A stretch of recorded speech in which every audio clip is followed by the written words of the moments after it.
Hello friends, welcome to my YouTube channel Eklavya ईडीएरा। आपके सामने वापस एक नए वीडियो के साथ में।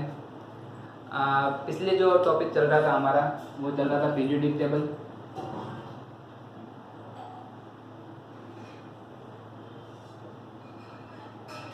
पीरियोडिक टेबल चल रहा था। पीरियोडिक टेबल के अंदर हमने पीरियोडिक टेबल कैसे बनाते हैं, उसके अंदर कौन कौन से ब्लॉक होते हैं और कैसे एलिमेंट को अरेंज करते हैं, और उसकी जो शॉर्ट ट्रिक थी उसके बारे में हमने बात किया था। नेक्स्ट हम बात कर रहे हैं, देखो पीरियोडिक टेबल का फॉर्मेशन क्यों किया गया था, इसकी जरूरत क्यों पड़ी, ठीक है, उसके बारे में हम आज देखेंगे कि इससे हमें क्या फायदे हैं। जो भी एलिमेंट हमने अरेंज किए प्रॉपर शेप में, प्रॉपर प्लेस पे, ठीक है, वो क्यों अरेंज किए, क्योंकि हर एलिमेंट अपना एक अलग अलग कैरेक्टर रखता है, अपनी एक प्रॉपर्टी रखता है, और उस प्रॉपर्टी के बारे में एक रेगुलर रीड करने के लिए हमने जो उनको अरेंज किया, तो हम इसको बोलते हैं, जैसे प्रॉपर्टी होती है जो भी, तो प्रॉपर्टी की जो भी वापस फ्रीक्वेंसी होती है कि उनको कैरेक्टर को रीड करना इजी पड़ जाए, तो वही हम आज जो है अपने वीडियो में देखेंगे कि कौन कौन से प्रॉपर्टी हैं और उन कौन कौन सी प्रॉपर्टी के बारे में कैसे जो है वो इंक्रीज होता है। एक रेगुलर चेंज देखने को मिलेगा। आप जब पीरियोडिक टेबल के अंदर लेफ्ट टू राइट जाओगे, अप टू डाउन जाओगे, तो एक प्रॉपर नंबर के अंदर, उनके अंदर जो भी कैरेक्टरिस्टिक्स होते हैं उसमें चेंजेस आता है। उस चेंजेस के बारे में रीड करना इजीली होता है, इसलिए जो है हम पीरियोडिक टेबल में आज जो भी प्रॉपर्टी है, ये सबसे इम्पोर्टेंट टॉपिक है कि कौन कौन से कैरेक्टरिस्टिक्स में कैसे कैसे जो है चेंजेस आते हैं, उसके अप्स और डाउन, अप से डाउन जाने में कैसे चेंज आते हैं, लेफ्ट टू राइट में कैसे चेंज आते हैं। तो ये सारी बातों के बारे में आज बात करेंगे। देखो पहला जो कैरेक्टर ले रहे हैं हम, वो ले रहे हैं एटॉमिक रेडियस। एटॉमिक रेडियस,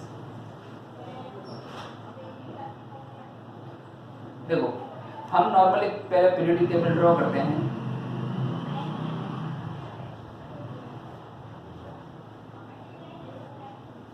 ये अपनी पीरियोडिक टेबल है जिसके अंदर ये एस ब्लॉक है, ये एस ब्लॉक, ये डी ब्लॉक है, डी ब्लॉक, और ये है अपना पी ब्लॉक, पी ब्लॉक, ठीक है। अब ये रहेगा अपने पास, ये सारे पीरियड्स हैं, ठीक है, तो ये रहेगा लेफ्ट पार्ट, ठीक है, और ये रहेगा राइट पार्ट, इधर वाला लेफ्ट, उधर वाला राइट। इसके बाद में ये रहेगा अप और ये रहेगा डाउन, डाउन वाली साइड, मतलब लेफ्ट से राइट में जाना है एक बार, और एक बार जो है अप से जो है वो डाउन में आना है, ठीक है। और जितनी भी अपन प्रॉपर्टी पढ़ेंगे उसके अंदर दो ही मोशन पूछेगा, ठीक है, कि पीरियोडिक टेबल के अंदर लेफ्ट से राइट जाने पर क्या होता है और अप से डाउन जाने पर क्या होता है। कोई भी एक कैरेक्टरिस्टिक ले लेगा, चाहे वो एटॉमिक रेडियस हो, चाहे कोई अदर जो प्रॉपर्टी है, वो चाहे आयोनाइजेशन एंथैल्पी हो, चाहे वो गेन एंथैल्पी हो, ठीक है, तो जो भी वो प्रॉपर्टी के बारे में पूछ रहा है। अब देखो एस ब्लॉक के अंदर दो, तो ये एस ब्लॉक के अंदर दो हो गए, ठीक है। पी ब्लॉक के अंदर वापस 6 होते हैं, ये पी ब्लॉक में 6 हो जाएंगे, और डी ब्लॉक में लगभग जो इसको बोलते हैं ट्रांजिशन एलिमेंट, ट्रांजिशन एलिमेंट। अब देखो एटॉमिक रेडियस पहले क्या होती है। एटॉमिक रेडियस वह रेडियस है जिसमें किसी भी एटम के न्यूक्लियस से आउटर मोस्ट सेल के बीच की डिस्टेंस को मेजर किया जाता है। जैसे ये एटम है, ठीक है, ये एटम है, ये इसका न्यूक्लियस है, तो इस एटम के जो आउटर मोस्ट सेल है, जो सबसे बाहर की जो सेल है, उसके अंदर जो इलेक्ट्रॉन है, उस इलेक्ट्रॉन की न्यूक्लियस से कितनी डिस्टेंस है, वो उसका क्या कहलाएगा, एटॉमिक रेडियस। न्यूक्लियस से आउटर मोस्ट सेल के अंदर जो इलेक्ट्रॉन होता है, उस इलेक्ट्रॉन के बीच की दूरी कहलाती है एटॉमिक रेडियस। अब देखो, अब इसमें क्या होता है, जब अपन लेफ्ट टू राइट जाएंगे, जैसे लेफ्ट टू राइट जा रहे हैं, तो लेफ्ट टू राइट में क्या होता है, मैंने कहा था जब आप इधर से इधर जाते हैं तो क्या होता है, एक सेल होता है, ठीक है, ये सारे जो है सेल है, ठीक है, first cell, second cell, third cell, fourth cell. तो इधर से जब आप लेफ्ट टू राइट जाएंगे तो जो है इलेक्ट्रॉन जो एंटर करता है वो उसी सेल के अंदर करता है, तो प्रोटॉन भी इंक्रीज होता है। तो इससे धीरे धीरे क्या होता है, एटम का इलेक्ट्रॉन पे पकड़ थोड़ी मजबूत होती है। यहाँ पे प्रोटॉन की संख्या भी इंक्रीज हो रही है अंदर न्यूक्लियस में, और आउटर सेल के अंदर इलेक्ट्रॉन जो है उसी सेल के अंदर आ रहे हैं। तो यहाँ पे प्रोटॉन जो है इलेक्ट्रॉन को अपनी तरफ अट्रैक्ट करता है, क्योंकि प्रोटॉन और इलेक्ट्रॉन के बीच में जो है अट्रैक्टिव फोर्स लगता है, अट्रैक्टिव फोर्स लगता है। तो दोनों के बीच में अट्रैक्शन फोर्स लगेगा, तो क्या करेंगे, दोनों पास में आने की कोशिश करेंगे। तो आप जब लेफ्ट टू राइट जाते हैं तो एटॉमिक रेडियस की वैल्यू घटती है, ठीक है। The atomic radius will increase when we go left to right. इसका आगे अप से डाउन जाएंगे तो एक सेल बढ़ रहा है। जैसे ही आप अप से डाउन जाएंगे, जैसे मान के चलो ये है, ठीक है, तो आप जैसे नीचे जंप करेंगे तो एक नया सेल बनेगा। जब नया सेल बनेगा, ये मान के चलो ये कोई एक सेल है, इसके बाद में दूसरा सेल है, तो जैसे ही नया सेल बनेगा वो प्रोटॉन से क्या हो जाएगी, डिस्टेंस ज्यादा हो जाएगी। तो प्रोटॉन जो है वो इलेक्ट्रॉन पे अपनी पकड़ मजबूत नहीं रख पाएगा, ठीक है। तो उससे क्या हो जाएगा, डिस्टेंस ज्यादा हो गई, तो प्रोटॉन का इलेक्ट्रॉन पे जो एक रिपल्सन, जो अट्रैक्शन फोर्स था वो रिड्यूस हो जाएगा, और अप से डाउन जाएंगे तो एटॉमिक रेडियस की वैल्यू इंक्रीज होगी, ठीक है। तो लेफ्ट टू राइट जाएंगे तो एटॉमिक रेडियस घटेगा। जब आप लेफ्ट से राइट जाएंगे तो एटॉमिक रेडियस की वैल्यू डिक्रीज होगी, और जब आप अप टू डाउन जाएंगे तो एटॉमिक रेडियस की वैल्यू इंक्रीज होगी, ठीक है। This is the first character, ठीक है। अब अपन सेकंड के बारे में पढ़ते हैं। ये हो गया एटॉमिक रेडियस। पहले तो आपको ये पता होना चाहिए इसकी डेफिनेशन क्या है। सेकंड, लेफ्ट टू राइट में कैसे चेंज आ रहा है और अप से डाउन में कैसे चेंज आ रहा है। सेकंड कैरेक्टर पढ़ते हैं अपन।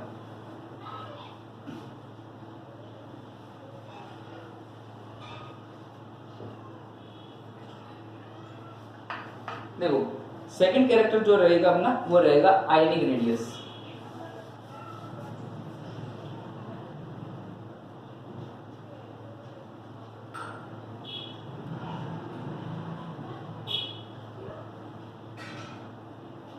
आयनिक रेडियस, आयनिक रेडियस क्या होती है, जैसे मान के चलो कोई नेचुरल या कोई न्यूट्रल एटम है, और न्यूट्रल एटम में से यदि कोई एक इलेक्ट्रॉन निकलता है या फिर एक इलेक्ट्रॉन गेन होता है, ठीक है, जो उसका आउटर मोस्ट सेल है, उस आउटर मोस्ट सेल से एक इलेक्ट्रॉन यदि बाहर निकलता है और एक इलेक्ट्रॉन गेन होता है, उसके आउटर सेल में इंक्रीज होता है या फिर इलेक्ट्रॉन जो है वो एक्सेप्ट होता है, तो उस कंडीशन में दो तरह के आयन बनते हैं। आयन हमेशा दो तरह के होते हैं, एक होता है कैटायन और एक होता है एनायन। कैटायन तब बनता है जब इलेक्ट्रॉन डोनेट करता है। कोई भी नेचुरल एटम या न्यूट्रल एटम इलेक्ट्रॉन यदि डोनेट करता है या इलेक्ट्रॉन इमिट करता है तो वो हमेशा कैटायन बनाएगा, और यदि कोई इलेक्ट्रॉन गेन करता है तो वो हमेशा एनायन बनाएगा। दो तरह का आयन, एक हो जाएगा कैटायन और सेकंड हो जाएगा एनायन। एनायन कब, जब इलेक्ट्रॉन लेगा, कैटायन कब, जब वो इलेक्ट्रॉन देगा। इसका एग्जांपल क्या हो गया, जैसे मान के चलो Na। अब Na जो है इसको यदि मान के चलो एनर्जी दी, ठीक है, तो Na एनर्जी दी तो इसमें क्या बनेगा Na+, ठीक है। सोडियम एटम है, सोडियम एटम एक इलेक्ट्रॉन जो है वो इमिट करेगा, तो ये इलेक्ट्रॉन बाहर निकल गया, तो ये क्या बनाएगा, ये बनाएगा कैटायन, कैटायन। इसका उल्टा यदि क्लोरीन एटम है, ठीक है, क्लोरीन है और इसको मान के चलो एक एटम दिया आपने, तो ये क्या बनाएगा Cl-, ये एनर्जी, ठीक है। तो क्या हो कहलाएगा, ये कहलाएगा एनायन, ये क्या बनाएगा, एनायन बनाएगा, ये हो जाएगा एनायन। देखो जब इलेक्ट्रॉन डोनेट करता है या इलेक्ट्रॉन जो है वो बाहर निकालता है तो कैटायन बनेगा, और जब वो इलेक्ट्रॉन एक्सेप्ट करता है, इलेक्ट्रॉन गेन करता है तो वो एनायन बनाएगा। अब ये जो इनकी जो रेडियस होगी, ठीक है, एनायन में कैटायन की रेडियस हमेशा नेचुरल एटम से कम होगी, और एनायन की जो रेडियस है वो हमेशा नेचुरल एटम से ज्यादा होगी, क्योंकि इसमें इलेक्ट्रॉन उसने जो है अपने इलेक्ट्रॉन अपने अंदर लिया है, तो उसका जो एक प्रोटॉन का इलेक्ट्रॉन पे जो पकड़ होती है जिसको बोलते हैं इफेक्टिव न्यूक्लियर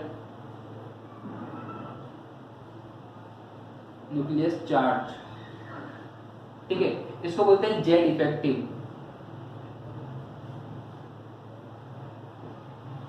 जेड इफेक्टिव मतलब प्रोटॉन का न्यूट्रॉन इलेक्ट्रॉन पे पकड़, जो अट्रैक्शन फोर्स होता है उसको बोलते हैं प्रभावी नाभिकीय आवेश, या फिर बोलते हैं इफेक्टिव न्यूक्लियस चार्ज, या फिर बोल सकते हैं जेड इफेक्टिव।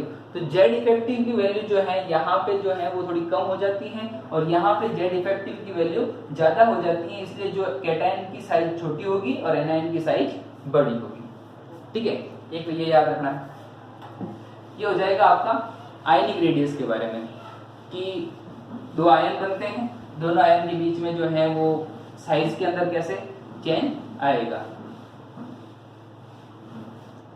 ये बहुत सिंपल टॉपिक है और बिल्कुल थोड़ा दिमाग लगा के आराम से शांत दिमाग से समझना है, क्योंकि इसमें हर प्रॉपर्टी का जो अपना एक कैरेक्टर है, हर प्रॉपर्टी जो है वो एक अलग तरीके से जो है वो बिहेव करती है, और उसका जो पीरियोडिक टेबल के अंदर जो फंक्शन होता है, जो मूवमेंट होता है, वो बिल्कुल अलग होगा।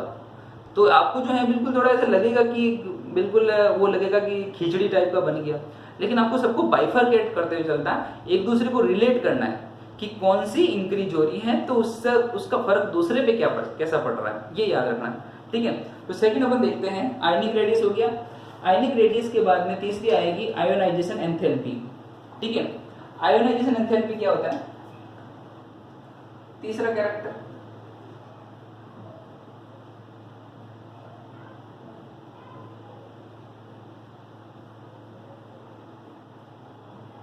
आयोनाइजेशन एंथैल्पी, या फिर इसको बोलते हैं आयनन एंथैल्पी, ठीक है, आयनन एंथैल्पी। अब ये क्या होता है, मान के चलो कोई न्यूट्रल एटम है, कोई भी न्यूट्रल एटम है, ठीक है, इसमें से आपको एक इलेक्ट्रॉन बाहर निकालना है। एक इलेक्ट्रॉन क्या करना है, बाहर निकालना है। तो बाद में जो एटम बनेगा, ठीक है, इसके लिए यदि एक इलेक्ट्रॉन बाहर निकालने के लिए आपको जितनी एनर्जी देनी पड़ेगी, जितनी एनर्जी आपको देनी पड़ेगी, वो एनर्जी कहलाती है आयोनाइजेशन एनर्जी, ठीक है, आईई, आयोनाइजेशन एनर्जी। किसी भी न्यूट्रल एटम से एक इलेक्ट्रॉन रिमूव करने के लिए या उसको जो है इमिट करने के लिए, बाहर निकालने के लिए जितनी एनर्जी की जरूरत पड़ेगी वो कहलाती है आयोनाइजेशन एनर्जी। देखो एक इलेक्ट्रॉन बाहर निकाला, ठीक है, जैसे मान के चलो Cu कोई कॉपर है, ठीक है, इसने एक इलेक्ट्रॉन बाहर निकाला तो ये Cu+1 बना, एक इलेक्ट्रॉन निकाल दिया, ठीक है, तो इसका हो जाएगा I फर्स्ट। उसके बाद में इसने एक इलेक्ट्रॉन और निकाला, ठीक है, तो हो जाएगा I second, ionization energy second. इसके बाद में मान के चलो, ठीक है, तो ये बनेगा Cu+2, ठीक है। तो हमेशा ये कहता है कि एक इलेक्ट्रॉन निकालने के बाद में यदि दूसरा इलेक्ट्रॉन निकालना है तो आयोनाइजेशन एनर्जी की वैल्यू इंक्रीज होगी। फर्स्ट आयोनाइजेशन एनर्जी कम होगी, सेकंड आयोनाइजेशन एनर्जी उससे ज्यादा होगी, और थर्ड आयोनाइजेशन एनर्जी उससे भी ज्यादा होगी, ठीक है।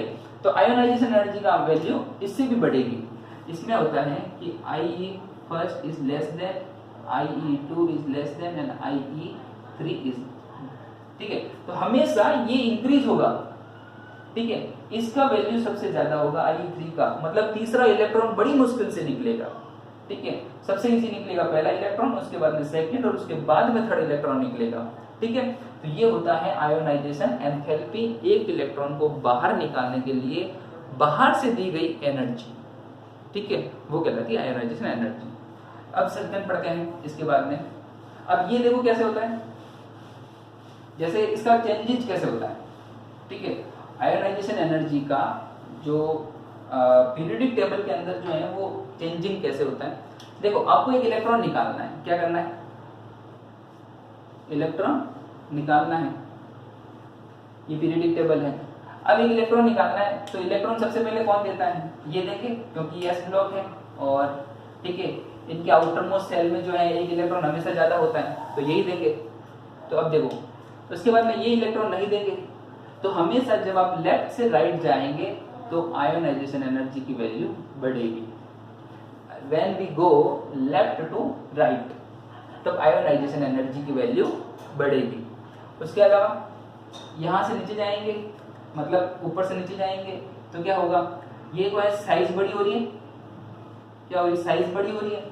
जब आप ऊपर से नीचे जाओगे तो साइज बड़ी होगी, साइज बड़ी होने से क्या होगा, उसका जो सबसे आउटर मोस्ट जो इलेक्ट्रॉन है वो उस पे जो बाउंडेशन होगी, उस पे जो जेड इफेक्टिव होगा उसकी वैल्यू कम होगी और इलेक्ट्रॉन जल्दी से बाहर निकल जाएगा। तो उसका जो आई होगा वो क्या होगा, कम होगा। तो जब आप अप से डाउन जाएंगे तो आयोनाइजेशन एनर्जी की वैल्यू कम होगी, रिड्यूस होगी। When we go left to right ionization energy का वैल्यू बढ़ेगा। जब आप अप टू डाउन जाएंगे तो आयोनाइजेशन एंथैल्पी की वैल्यू जो है वो क्या होगी, हमेशा कम होगी। ठीक है, इसके बाद पढ़ते हैं आगे वाला कैरेक्टर।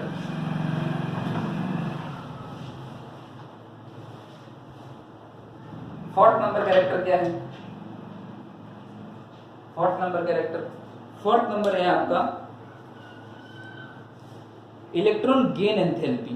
देखो अभी अपन ने क्या किया था, इलेक्ट्रॉन को बाहर निकाला था, अभी अपन को इलेक्ट्रॉन लेना है, गेन एंथैल्पी। ठीक है, इलेक्ट्रॉन गेन एंथैल्पी।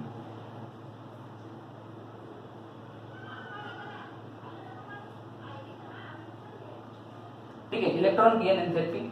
ठीक है, इसको बोलते हैं electron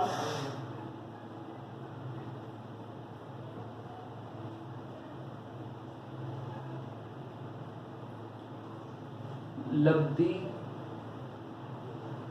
enthalpy. Electron Labdhi enthalpy मतलब गेन एंथैल्पी, एक इलेक्ट्रॉन हमें लेना है। तो देखो इलेक्ट्रॉन लेना है तो इलेक्ट्रॉन लेंगे तो एनर्जी क्या होगी, बाहर निकलेगी। जब आप एक इलेक्ट्रॉन एक्सेप्ट कर रहे हैं तो आप में से एनर्जी जो है वो क्या होगी, मुक्त होगी, एनर्जी जो है वो एक्सर्ट होगी। तो जब एनर्जी एक्सर्ट होगी तो क्या होगा, एक इलेक्ट्रॉन को गेन करने के लिए जो एनर्जी निकलती है उसको बोलते हैं एनर्जी गेन एंथैल्पी। तो देखो जब आप इलेक्ट्रॉन गेन कौन करेगा,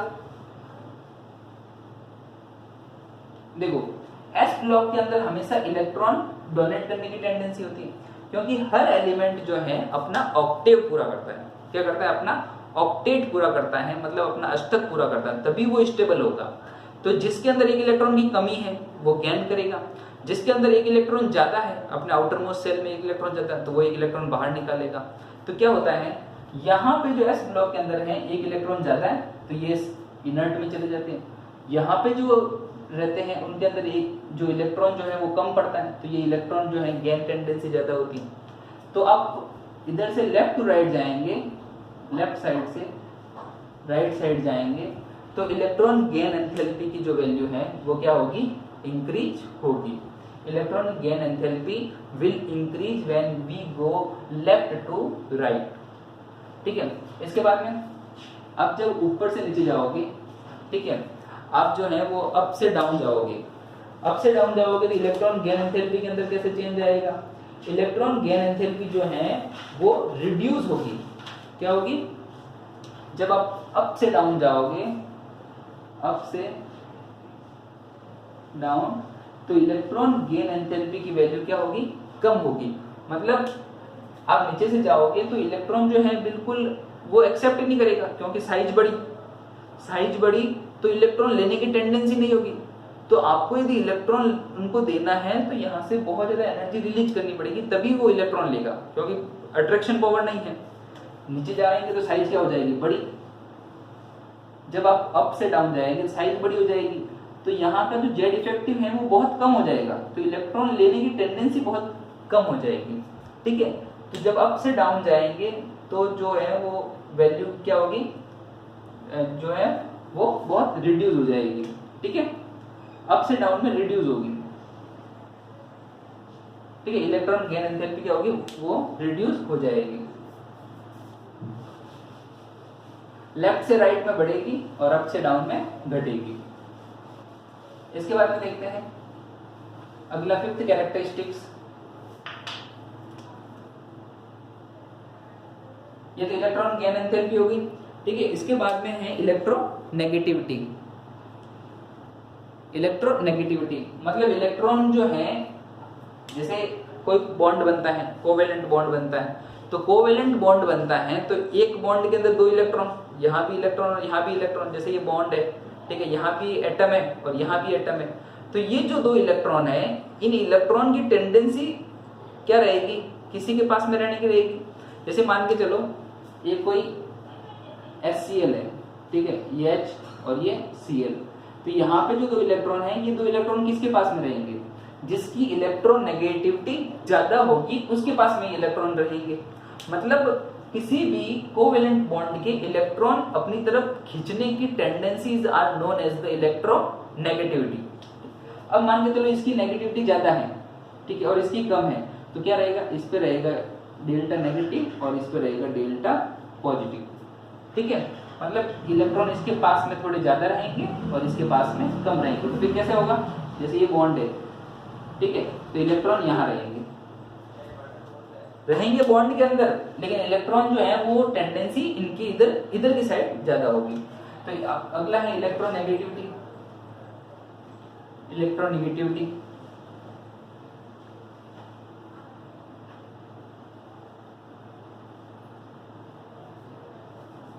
इलेक्ट्रोनेगेटिविटी इसको बोलते हैं विद्युत ऋणता।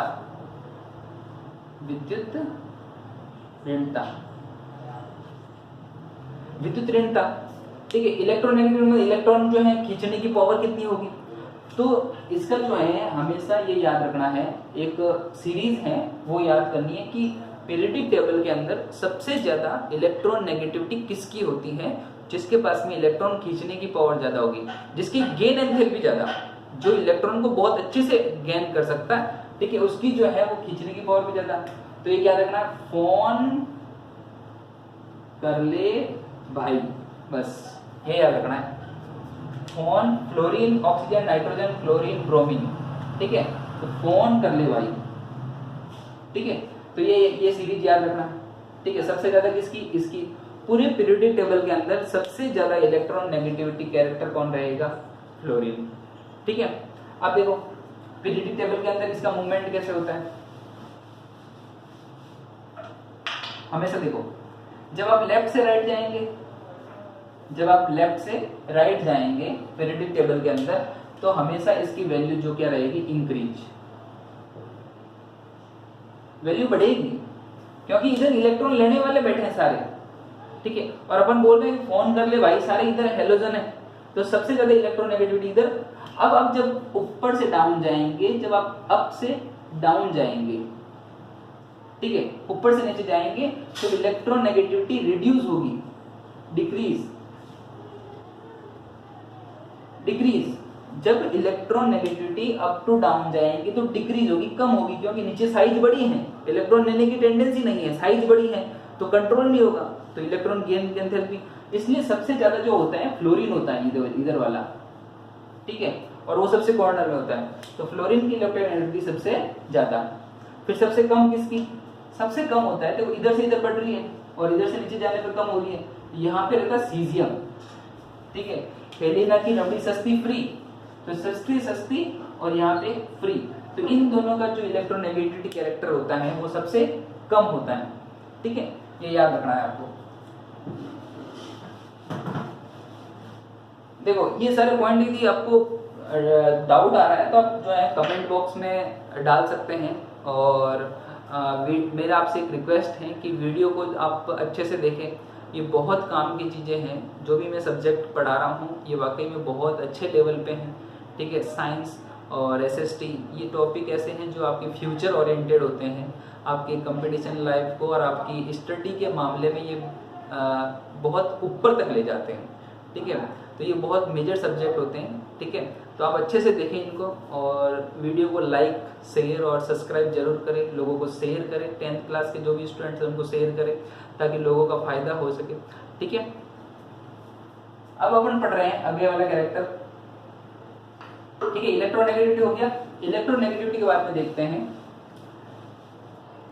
एटॉमिक साइज, ठीक है। अगला कैरेक्टर अपना है एटॉमिक साइज। एटॉमिक साइज क्या होती है, देखो एटॉमिक साइज से पहले देखते हैं वैलेंसी। वैलेंसी और इसको बोलते हैं संयोजकता। संयोजकता। देखो संयोजकता एक्चुअली क्या होती है कि कोई भी इलेक्ट्रॉन जो है वो किसी एलिमेंट से, कोई भी एटम जो है वो किसी एलिमेंट के साथ में कितने बॉन्ड बनाएगा, कितने इलेक्ट्रॉन शेयर करेगा, उसके आउटर मोस्ट सेल में कितने इलेक्ट्रॉन हैं, ठीक है, वो बॉन्ड बनाने में कितने इलेक्ट्रॉन यूज कर रहा है, ये सारी चीजें जो है वो उसकी वैलेंसी पे डिपेंड करती है। देखो पीरियोडिक टेबल के अंदर सबसे अंदर वैलेंसी जो है वो सब अलग अलग होती है, ठीक है, किसी की सेम नहीं होती है। देखो अब वैलेंसी अलग अलग होती है तो वैलेंसी कैसे वो वेरी करेगी। अब देखो s ब्लॉक के इलेक्ट्रॉन है, मान के चलो s ब्लॉक है, तो इनके पास में एक या दो इलेक्ट्रॉन एक्स्ट्रा होते हैं, ठीक है, फर्स्ट के अंदर एक इलेक्ट्रॉन और दूसरे के अंदर दो इलेक्ट्रॉन, तो ये हमेशा एक और दो इलेक्ट्रॉन जो है वो निकालने की टेंडेंसी रखेंगे। यहाँ पे जो कैरेक्टर जो होते हैं p ब्लॉक, ठीक है, इनकी आपको यदि वैलेंसी निकालनी है तो कैसे निकालेंगे, इसके आउटर मोस्ट में जितने इलेक्ट्रॉन हैं, ठीक है, आउटर मोस्ट सेल में जितने इलेक्ट्रॉन हैं उन इलेक्ट्रॉनों को 8 में से घटा दो, ठीक है, 8 माइनस आउटर मोस्ट इलेक्ट्रॉन, वो उसकी क्या आएगी, वैलेंसी। वैलेंसी किसके लिए, p ब्लॉक एलिमेंट के लिए। p ब्लॉक के एलिमेंट के लिए यदि आपको वैलेंसी निकालनी है तो उसके आउटर मोस्ट में जितने इलेक्ट्रॉन हैं उनको 8 में से माइनस कर दो, उनकी जो है वो वैलेंसी आपको मिल जाएगी। ये हो गया p ब्लॉक का। d ब्लॉक का, s ब्लॉक का हो गया। s ब्लॉक का जो होगा एल्कली मेटल जो है, जो फर्स्ट रो है उनकी वैलेंसी 1, जो सेकंड कॉलम है उनकी वैलेंसी 2, s ब्लॉक हो गया। d ब्लॉक और f ब्लॉक जो है ये हमेशा ट्रांजिशन एलिमेंट कहलाते हैं। ट्रांजिशन एलिमेंट इसीलिए बोलते हैं क्यों इनकी वैलेंसी फिक्स नहीं होती है, ये वेरिएबल वैलेंसी शो करते हैं। क्या करते हैं, वेरिएबल वैलेंसी शो करते हैं। ये बहुत अच्छा वर्ड है, वेरिएबल वैलेंसी शो करते हैं ये, ठीक है। अब जब वेरिएबल वैलेंसी शो करते हैं तो क्या होता है कि इनका जो है वो वैलेंसी इक्वल नहीं रहती है और बिल्कुल जो है वो चेंज होती रहती है, तो ये वेरिएबल वैलेंसी होती है। तो वैलेंसी वो होती है जो उसकी आउटर मोस्ट सेल के अंदर कितने इलेक्ट्रॉन जो है वो वर्क कर रहे हैं, कितने इलेक्ट्रॉनों के साथ में साझा करेंगे, ठीक है, वो कहलाती है। अब ये वैलेंसी जो है इनकी ऑक्सीडेशन नंबर पे भी डिपेंड करती है। किस पे, ऑक्सीडेशन नंबर। ऑक्सीडेशन नंबर कि कोई भी इलेक्ट्रॉन जो है वो हाइड्रोजन के साथ कैसे रिएक्ट करता है, वो ऑक्सीजन के साथ में कैसे वर्क करता है, कैसे कितने ऑक्सीजन के साथ में रिएक्ट करता है, या हाइड्रोजन के कितने एटम के साथ में रिएक्ट करता है, तो इनकी ऑक्सीडेशन स्टेट भी जो होती है। या फिर कोई भी कितने इलेक्ट्रॉन त्याग रहा है, ठीक है, कोई भी कितने इलेक्ट्रॉन जो है वो त्याग रहा है, वो उसकी ऑक्सीडेशन नंबर होती है। या कोई भी कितने इलेक्ट्रॉन जो है वो ग्रहण कर रहा है, कितने इलेक्ट्रॉन जो है गेन कर रहा है, वो भी उसके जो है वो ऑक्सीडेशन और रिडक्शन नंबर होता है, उससे भी जो है उसकी वैलेंसी का पता चलता है, ठीक है। इसके बाद में लास्ट है एटॉमिक साइज। एटॉमिक साइज जो है कैसे निकाली जाती है, जैसे एक बिल्कुल आइसोलेट एटम तैयार करना बिल्कुल टफ है, जैसे आप आइसोलेट एटम तैयार नहीं कर सकते, एटम को बिल्कुल सेपरेट नहीं कर सकते, तो फिर कैसे मॉलिक्यूलर से निकालनी पड़ती है, ठीक है। जब आप एक मॉलिक्यूलर से जो है आप साइज निकालोगे तो क्या होता है, 7 नंबर जो है वो है atomic size. Atomic size, atomic size के अंदर क्या होता है, देखो जैसे मान के चलो ये दो एटम है, ठीक है, और ये इनके न्यूक्लियस है, तो इनके बीच की डिस्टेंस निकालो और उसको क्या करो, आधा करो, ठीक है। अब ये कोवेलेंट बॉन्ड है, क्या है, कोवेलेंट बॉन्ड, दोनों जो है एटम जुड़े हुए हैं, एक मॉलिक्यूलर है, तो इसके बीच की जो रेडियस निकलेगी वो निकलेगा RC, इसको बोलेंगे covalent bond radius, covalent radius, ठीक है। एक मान के चलो यदि आपको वंडरवॉल रेडियस निकालनी है, ठीक है, ये जो दो हैं एटम हैं उनको बिल्कुल पास में रखे हुए हैं, ठीक है, ये सॉलिड स्टेट के अंदर है, बिल्कुल ऐसे पास में रखे हुए हैं, ठीक है। तो इनके दोनों जो न्यूक्लियस है उन न्यूक्लियस की रेडियस निकालो और इसको क्या करो, आधा करो, ये न्यूक्लियस की रेडियस ये आधा करो, तो ये कहलाएगी RW, ये कहलाती वंडरवॉल रेडियस।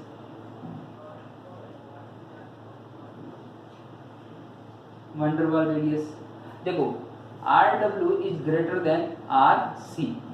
वंडरवॉल रेडियस हमेशा जो कोवेलेंट रेडियस से क्या होगी, बड़ी होगी, क्योंकि इसके अंदर एटम पूरे अंदर घुसते हैं और इसमें बाहर की तरफ रहते हैं। यदि मान के जैसे कोई लेटिस है, ठीक है, कोई लेटिस जालक है, कोई सॉलिड लेटिस है, तो हमेशा क्या होगा, जैसे ये दो एटम है तो इन एटम के बीच की डिस्टेंस निकालेंगे, न्यूक्लियस न्यूक्लियस के बीच की डिस्टेंस, और उसको क्या कर देंगे, आधा कर देंगे, तो वो उसकी जो है एटॉमिक रेडियस आ जाएगी। तो ऐसे जो है वो आप एटॉमिक रेडियस को जो है वो निकाल सकते हैं। ठीक है, अब ये भी जो है ये बहुत अच्छा कैरेक्टर है एटॉमिक रेडियस निकालने का। ठीक है, देखो इसके अलावा पढ़ते हैं अपन, एटॉमिक रेडियस हो गया आपके और वान डेर वाल रेडियस हो गया, एटॉमिक रेडियस और वान डेर वाल रेडियस। इसके आगे पढ़ते हैं अपन। अब देखो पढ़ते हैं मेटेलिक कैरेक्टर। मेटेलिक कैरेक्टर कैसे होता है, स्टेट नंबर जो है वो है metallic and non metallic character.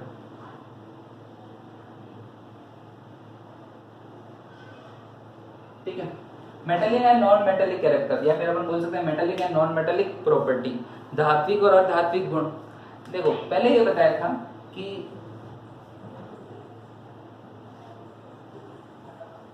ये मान के चलो ये पीरियडिक टेबल है। ठीक है, ये पीरियडिक टेबल है। पीरियडिक टेबल के अंदर ये एस ब्लॉक, ये पी ब्लॉक, ये डी ब्लॉक, और ये जो लास्ट में जो होता है नीचे वाला वो होता है एफ ब्लॉक। एस ब्लॉक के एलिमेंट हमेशा एनायन बनाए, कैटायन बनाएंगे। क्या बनाएंगे, कैटायन। हमेशा एक या दो इलेक्ट्रॉन निकालने की कोशिश करेंगे। ये जो होते हैं ये बनाते हैं हमेशा एनायन, हमेशा एक और दो इलेक्ट्रॉन ग्रहण करने की टेंडेंसी होती है। ठीक है, पी ब्लॉक ऐसा ब्लॉक होता है जिसके अंदर